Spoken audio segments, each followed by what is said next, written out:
Hey guys, it's me, the Afro again. I've firstly recovered. Yeah.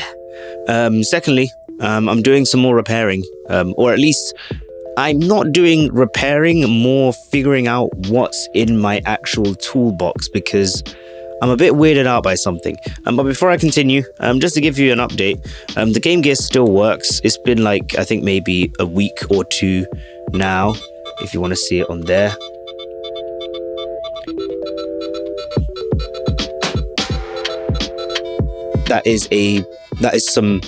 That's some gangster music right there. I'm going to turn that down. That is some pretty great music. Yeah, basically, I finished fixing the Sega Game Gear.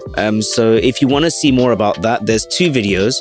The first one is where I fixed the soundboard to make it that it actually sounds as loud as it just does right now. And the second one is where I fixed the main board, so then that way you get the image that you got on the screen. So check those out if you want to see a bit more about some console repairs. But let's get on to what's in my box.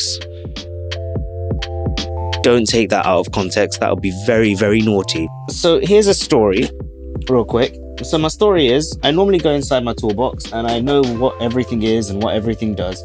But then I kind of go, okay, sweet, I have a spare Game Boy Color. It doesn't have a lot of things in it. I think it has a main board from the looks of it inside, and it has a screen that works. That's a spare from another project. I have a couple of Game Boy Advance shells from when I did the Game Boy Advance. I might actually think of doing something with these, but I'm not 100% sure, which is why I've still got them. But then I found this. This here. Now, I don't know what that is, genuinely. I actually don't. I'm not even being funny. Well, I know what it is because I can see it. It's a Game Boy Color. But I don't remember buying this. I don't remember needing this for anything because it still has all of its outer bits on there. It has a game inside which I've never heard of. It looks like WF Superstars. It has Hulk Hogan. Oh god, it has Hulk Hogan on it. Oh, a minute, I need to show you guys this. Let me have a look and see. There you go, yeah. There you go, you can see it now. Yeah, Hulk Hogan. It has Hulk Hogan at the bottom, and it has two other wrestlers whom I don't know who they are. But yeah, I genuinely don't know. It has tape over the back. So yeah, I thought it would be a good idea to at least figure out what this mystery Game Boy Color is, and at least figure out what it is that I have to do to fix it in this episode. And then maybe if I know what I need to do, I can order some bits and pieces and I can actually look to fix it. But let's have a look and see what we're looking at. The first thing we've got to do is take this out, or else that's going to be a problem. And also I'm going to put, to be honest, it's really easy to tell because your A and B buttons don't stand up, but you're going to go there. I might actually need this, which is the multimeter, for measuring some stuff. But we'll see. Okay. Well, what's weirder is that there's some capacitors there. So, if you can't see it, there you go. That should be in view. Yeah, there's some capacitors. I think they're two different capacitors. That's 100 4S and 10 6.3. I think that looks about right. I might have to do some searching of them to figure out what parts they actually are. Yeah, I'm very confused. I don't actually know why I have this, and I don't know why it's come with parts, but I'm assuming that something about it doesn't work. So let's get the tool that I will need to remove it. But let's get some batteries from the Game Gear, in fact, and we're going to see about trying to get it up and running. Sorry, Game Gear, I'm going to need to borrow these. Thank you. Right, let's put the game in.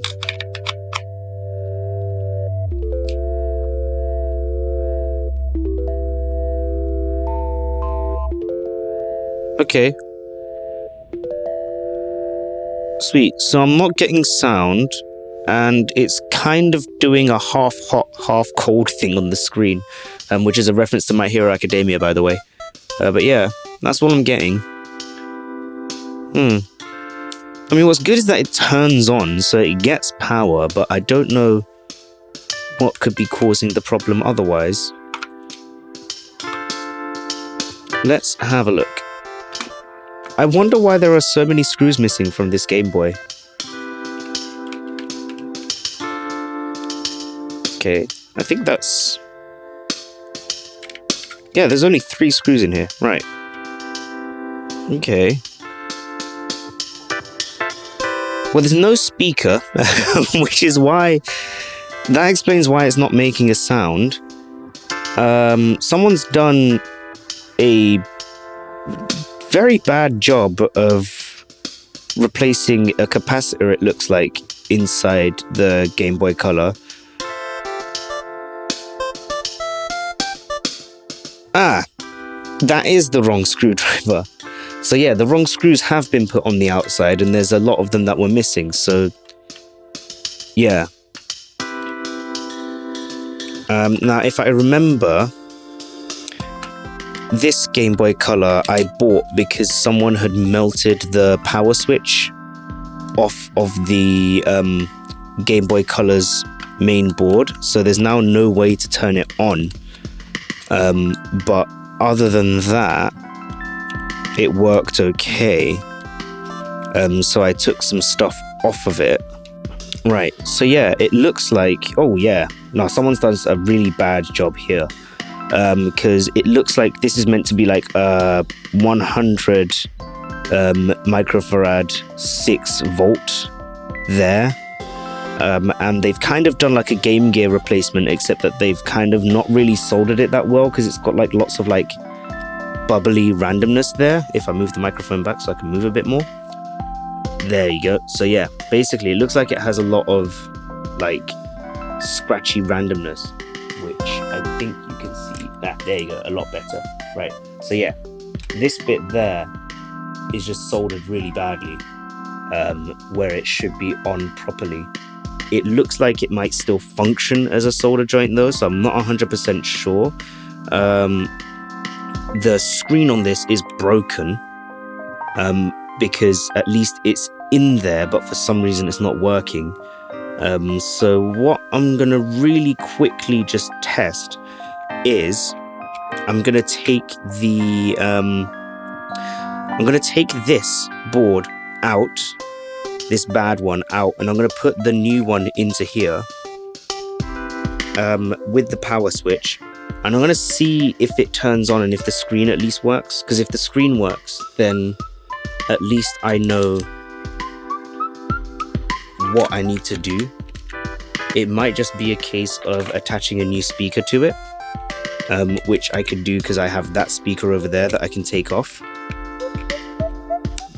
These screws, however, have been really mashed up properly. Hopefully I can get them out.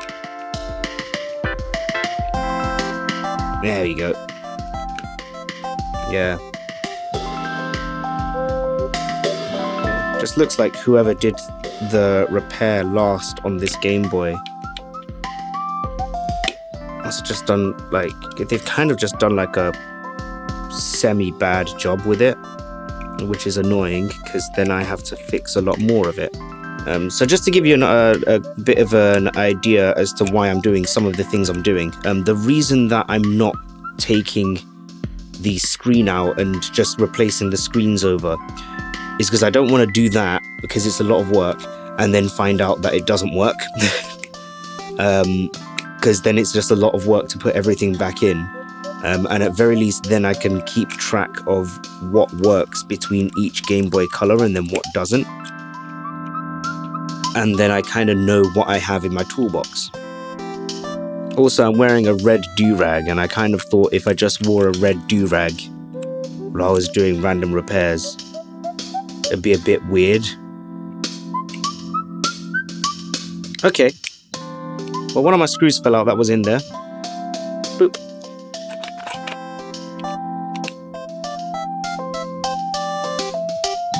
Okay, so the board works, which is good, because I'm getting some sort of gameplay on the screen. Oh god, this was made by LJN. Oh no. So the board works, which is good. It's just that for some reason, sound doesn't. Now I'm hoping that the reason that sound doesn't work is simply because there's no speaker in there, rather than because there's actually something wrong with the solder job that was done. But what I'm going to do to test that out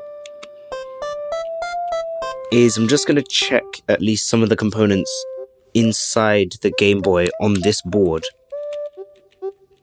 and see if everything's connected up as it should be and if the solder joint is working or not. Because if the solder joint isn't working, then my first step would be to refix that so that it's soldered properly. And then it would be a case of putting a new speaker on there. I could just jump the gun and put a new speaker straight on there, but I do want to make sure that that work there is at least done kind of well. So let's get the multimeter.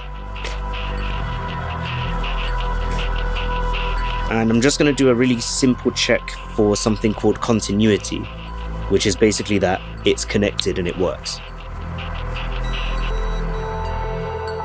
Okay, so I'm getting continuity there. And it seems that I'm getting continuity. So let's do a test on capacitance just to see that I'm actually getting something in there. I might need to be live for this, but I'm not 100% sure because I've never measured capacitance on tiny teeny things before.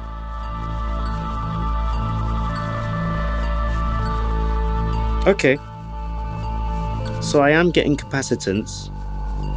It seems that the capacitor is working. So it actually looks like that's okay. So it might just be a case of me just like taking the speaker out of there and putting the speaker into there, and then it should work okay. Now the only gotcha is I need to see how the speaker connects. And that's going to be a bit of a problem. But let's see. Alright, well it looks like the speaker is really simple. It looks like it just has a cable. It just has two cables, and those cables just solder directly into the board. So it looks like we at least know what the problem with the Game Boy is. It's not really that difficult. It seems to work. It looks like the problem with this one was that the screen was bad, and maybe originally it had a sound problem and they tried replacing the speaker and it didn't work. I'm not 100% sure, but what we'll do is we'll take the speaker from this because I know that this speaker did work at some point, and if not, I don't really care because I haven't really got another speaker to try it with. So we'll try that. We'll put a new speaker into it.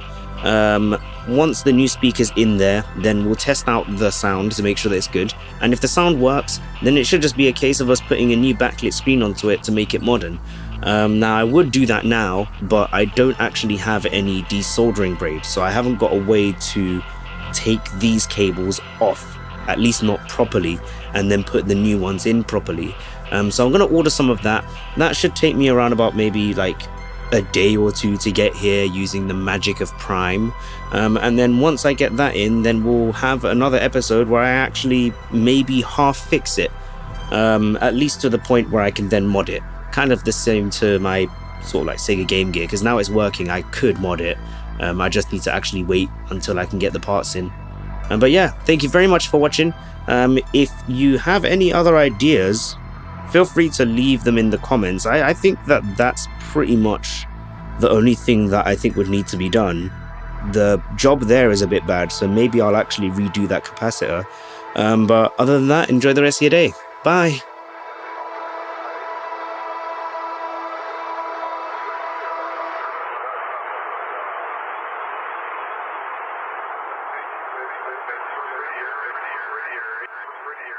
Prettier.